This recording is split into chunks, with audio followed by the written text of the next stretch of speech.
Hello, my name is Tanner Scott and welcome to GraphQL Vulnerabilities.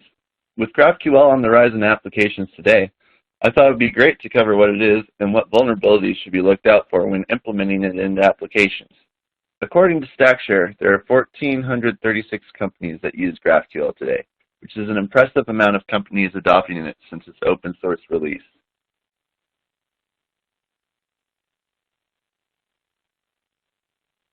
A little bit about myself. I'm a security consultant here at Optiv, and I specialize in application security, although I also deal with pen testing network security. I have an OSCP and hold a bachelor's in cybersecurity. I'm coming up on working for Optiv for 2 years. Ever since I was in college, I've participated in CTS and competitions such as PRCCDC, Cyberforce, CDC, and many other ones. I now volunteer on red teams in competitions that I used to perform on defensive measures. I attend conferences like DEF CON and Tour Camp where you can see me spending most of my time frequenting the red team and AppSec villages.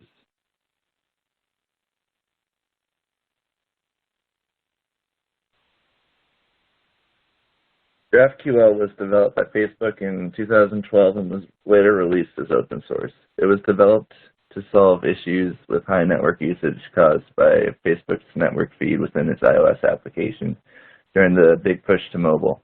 Since each story was trying to be retrieved, was recursive, interconnected, and nested, the current APIs available weren't able to deliver a full experience due to limitations with how they access data, using separate endpoints with different queries.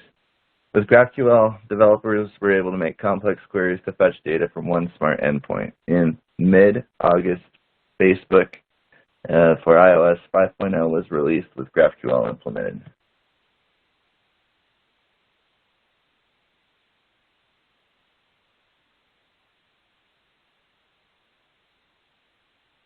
So what is GraphQL? GraphQL is a query language for an API, and it was made as an alternative to REST or SOAP. However, I wouldn't go as far as to say it's a replacement for the two. They often can work together by having GraphQL query a backend REST API. GraphQL uses one endpoint for its queries. Where REST API may have different endpoints for different queries, the user may retrieve data from one place, which makes the retrieval data that much quicker. Either POST or GET requests can be made to the endpoint, and the user can either access or manipulate data from that endpoint. GraphQL differs from REST queries because the user is able to filter the data requested in a query, whereas a REST API user will get back an entire block of data. This saves time since the user doesn't have to parse through as much information. This also allows the developer to use GraphQL to fetch data from multiple locations and relay only relevant information to the client.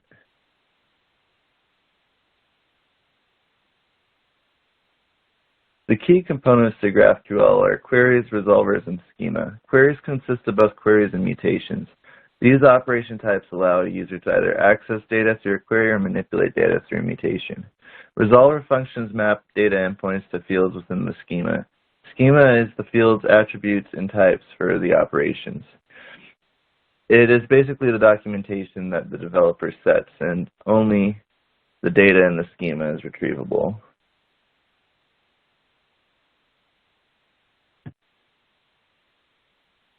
According to an article by Carve Systems, the top 5 security vulnerabilities are inconsistent authorization checks, weak REST proxy layers, no scalar validation, misconfigured rate limiting, and introspection revealing public data. Number 1, inconsistent authorization checks. GraphQL-based applications often have authorization issues. This is because API developers are the ones that are intended to implement authentication methods, while GraphQL helps with data input. GraphQL authorization should be at query-level resolvers as well as additional resolvers that may be loading more data. The most common authorization flaw found within GraphQL is when authorization functionality is handed right off to the resolvers. Authorization checks would have to be done in every location. If any location had missed authorization implementation, an authorization flaw may be exploitable. As the schema becomes larger, more opportunities for an authorization flaw exist. These authorization flaws could lead to information disclosure sensitive information, depending on what GraphQL is able to query. The GraphQL documentation recommends doing authorization on the business logic layer instead of doing authorization in the resolver functions. Number 2, weak REST proxy layers. When transitioning to GraphQL, it is usual that GraphQL is used as a thin layer proxy for an internal API, being mapped to backend locations such as API/post/1. This means that any vulnerability that you may find in REST APIs could also be accessed through GraphQL queries directly to the backend. Because of this direct translation done by the resolver, an attacker may be able to access other portions of the REST API, such as post/1/delete endpoint, resulting in loss of integrity and authorization once the queries are used unintendedly. To remediate this vulnerability, a developer should implement some sort of input validation. Number 3, no scalar validation.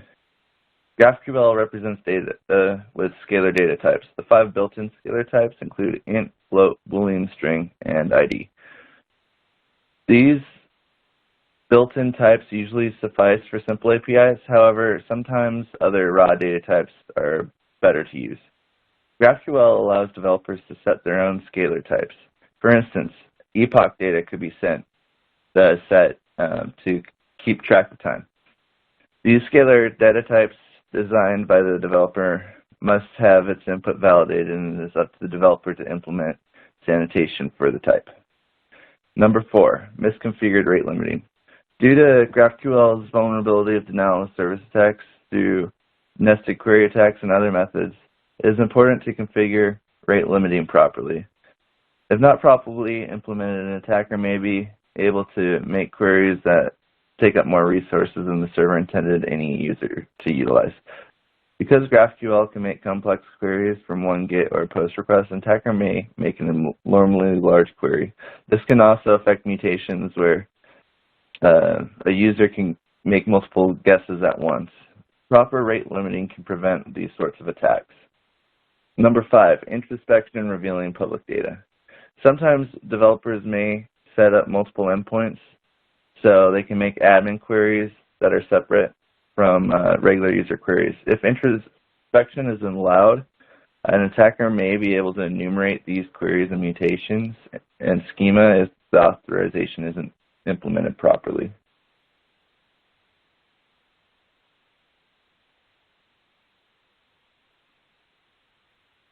Since GraphQL can retrieve all data mapped from one endpoint, the reconnaissance phase of GraphQL can be quite a fruitful step, depending on how GraphQL is configured. If the schema can be requested by any user, then someone could make a request to retrieve data through nested queries. What should also be kept in mind is that since one endpoint is making complex queries to retrieve anything, a user may be able to craft a query to retrieve information that wasn't intended in the first place for that user. To learn more about enumerating GraphQL, let's look at some steps to take to effectively enumerate an application using GraphQL technology. While GraphQL is relatively new, tools exist that can help ease this process.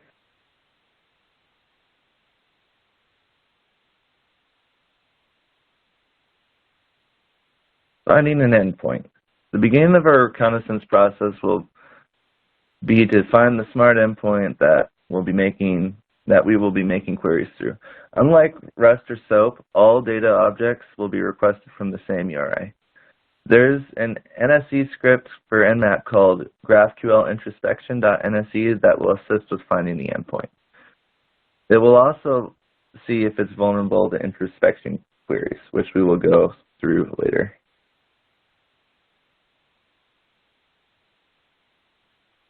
Once we have an endpoint, we can see if the Nmap NSE script was accurate when it notified that introspection was turned on. Here are some introspection queries that could be used to pull the schema to enumerate what sort of queries and mutations can be made, as well as what fields and objects can be queried. These queries can be sent as is, as a post request, or can be URL encoded you want to send it as a GET request. If introspection is enabled, the response will provide the schema in JSON format. The results should look like this. This can be hard to read and understand and can become cumbersome to parse through depending on how much information is mapped through GraphQL. The response provided is rather a small response, as there aren't many objects that are being retrieved in this example.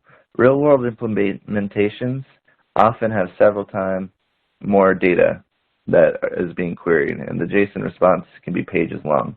Luckily, there are a few tools that can be used to represent this information in a more digestible format. Let's look at some options on how we can do this.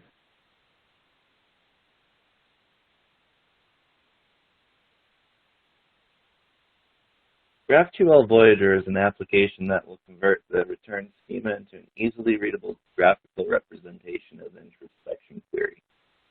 This is great to see what can be accessed in the queries.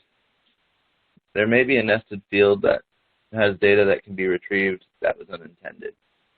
This graphical representation helps view information is accessible by seeing what queries are linked to what object and what fields can be retrieved in that object.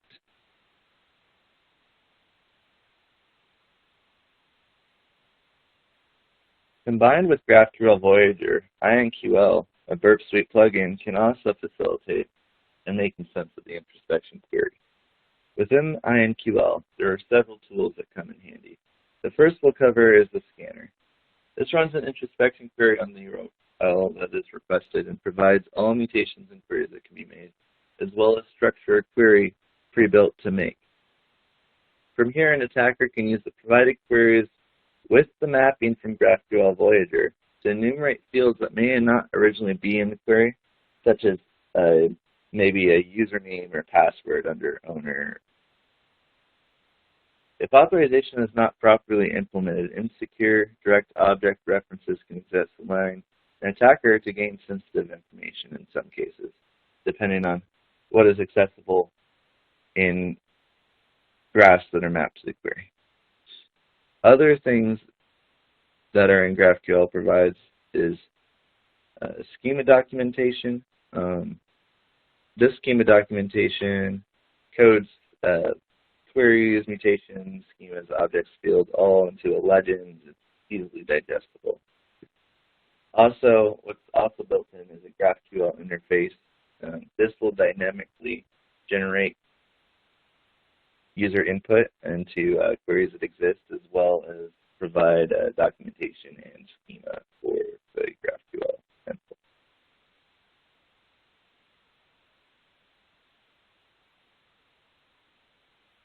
This is an example of the schema documentation that inQL produces.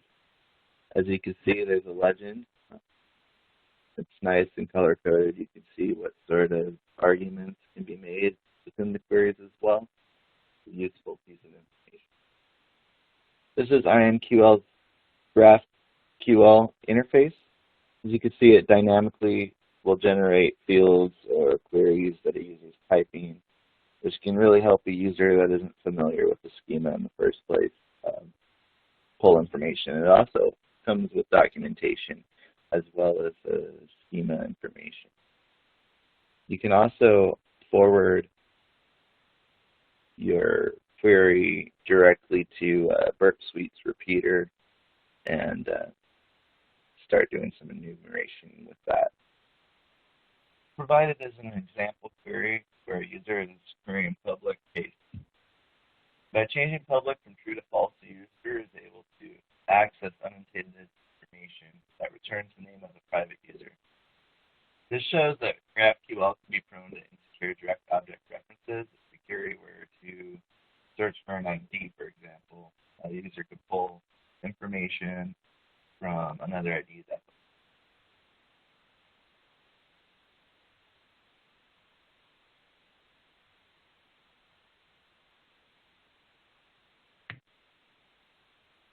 the common vulnerabilities found within GraphQL aren't necessarily named vulnerabilities.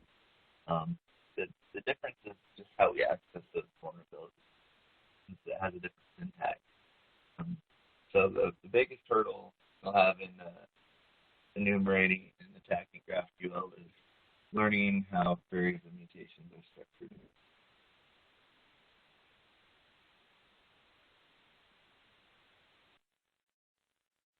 Common vulnerabilities that exist within GraphQL include information disclosures, injections, denial of service, authorization flaws, miscellaneous problems, and code execution.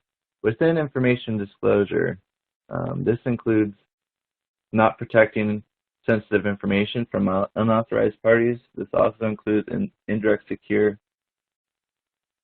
direct object references. Injections include SQL injection, cross-site scripting, HTML injection, logging injection. Denial of service was mainly rendering an application inaccessible by disrupting services to the application's intended users. The authorization flaws that exist are not properly implementing authorization that can be abused by an attacker. The code executions allow the victim's system to have commands executed against them. Information disclosure of sensitive information is never a good thing, so making sure to protect against it is important. GraphQL is an interface that allows users an easy-to-use interface that dynamically fills in what a user is typing, allowing for enumeration of queries, mutations, and fields that can be accessed through the endpoint. This allows an unfamiliar user to understanding of what is available to be accessed. This can lead to information disclosure as an attacker knows exactly what is able to be queried. GraphQL comes with a documentation and schema tab in which an attacker can also use to further understand GraphQL's implementation into the application even more. GraphQL should be turned off unless absolutely needed for this reason. GraphQL intersection allows users to make a query to enumerate the schema, which can be used to understand what can be accessed through GraphQL queries and mutations, as well as what fields different objects have. GraphQL intersections should also be turned off unless absolutely needed. While the queries are still accessible for an attacker to make, even with that turned off, without knowing what queries can be made and what fields can be accessed, it severely limits what information an attacker can find because the attacker is unfamiliar with it. GraphQL field suggestions happen when a user types an input incorrectly and an error response gives them a suggestion. For instance, a user could look up email in a query and the response would be an error suggesting email doesn't exist. Do you mean email address? Without GraphQL intersection and GraphQL, an attacker would be able to use field suggestions to find fields easier. Server-side request forgeries can also exist depending on what a mutation may be accessing. Sometimes it can directly be accessing a curl command, for instance. An attacker could point the server to a location that isn't usually accessible externally.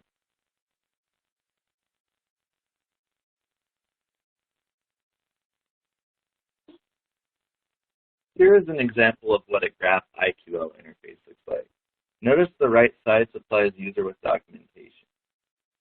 It also, as you can see, it provides it in a pretty readable format, what a query would look like. Backing up out of the query, the same area also supplies the user with the schema here, where there's documentation on the right-hand side. As you can see what fields exist as well as what scalar types those fields are. Without this sort of information handy to a user, it makes the attacks much harder, which is why it's recommended that GraphQL is always turned off unless absolutely necessary.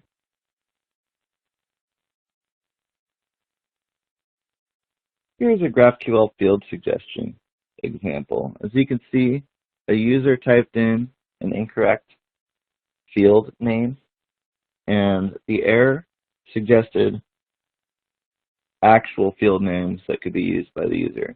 This can be very dangerous in the hands of an attacker, as an attacker could guess many incorrect names and get proper fields, such as maybe for emails or usernames or passwords or even social security numbers. Different injection vulnerability types that exist within GraphQL include stores, cross-site scripting, log spoofing injection, HTML injection, and NoSQL SQL injection. For stored cross-site scripting, JavaScript injected is reflected back as the response, rendering GraphQL vulnerable to cross-site scripting attacks. For log spoofing, you can use operation names within queries and mutations, and you can actually dump field values into log files to read. For HTML injection, users often can use mutations to post HTML that would be rendered by applications that were pulling from that GraphQL. For NoSQL injection, often MongoDB is included in GraphQL by default, so that NoSQL is also a good injection to try for. The denial of service attacks that affect GraphQL are all based on sending a variety of queries. All of these attacks work by tying up resources until a denial of service occurs. The attacks that exist are batch query attacks, deep recursion query attacks, resource-intensive query attacks, field duplication attacks, and alias-based attacks.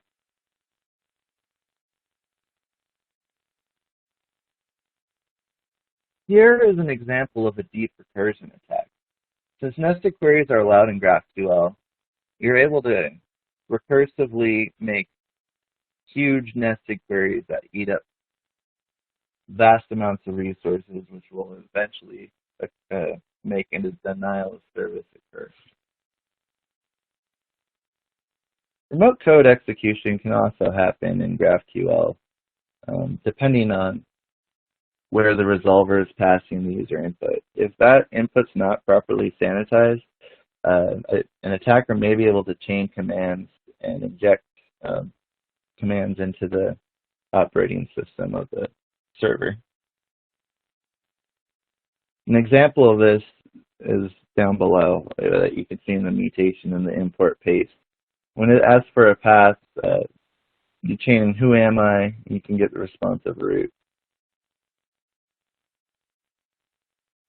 Authorization bypass flaws may exist within GraphQL applications as well. These include GraphQL interface protection bypass and GraphQL query denialist bypass. If GraphQL's protections is in the form of a cookie and the value can be modified, an attacker may be able to bypass protections that were set up to originally protect the GraphQL interface from being used by unauthorized users. When it comes to queries, since operation names can be used in queries, as well as the ability to make nested queries, using denialists are not recommended, as these can easily be bypassed by making a complex query that may not be on the deny list.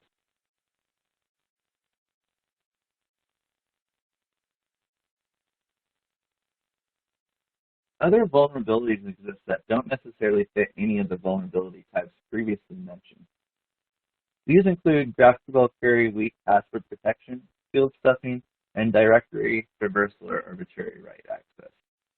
GraphQL query weak password protection allows passwords to be attacked through dictionary attacks or maybe rainbow table attacks. These can be remediated by setting rate limiting protection on the servers and limiting how many requests a user can make. Field stuffing allows the attacker to plug in fields that would make sense in objects that attackers may know about to pull fields that weren't necessarily intended to begin with. For instance, pulling a password field out of a user object. The third would be directory traversal or arbitrary write. Depending on what the resolver is mapped to, a mutation could possibly lead to a directory traversal attack, or you may be able to write a file onto the server system as well.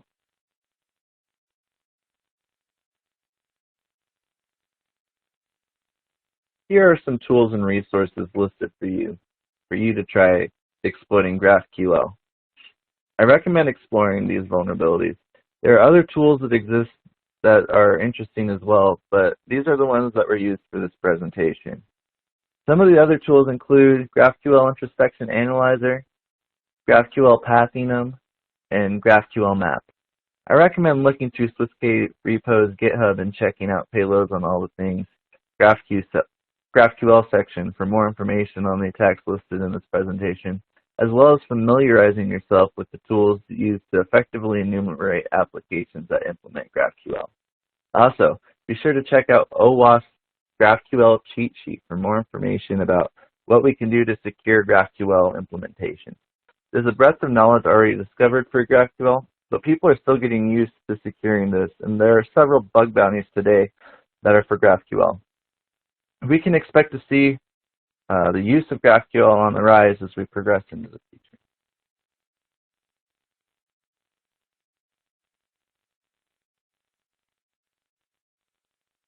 I wanted to thank you all for attending my presentation on GraphQL and its underlying vulnerabilities. Again, my name is Tanner Scott.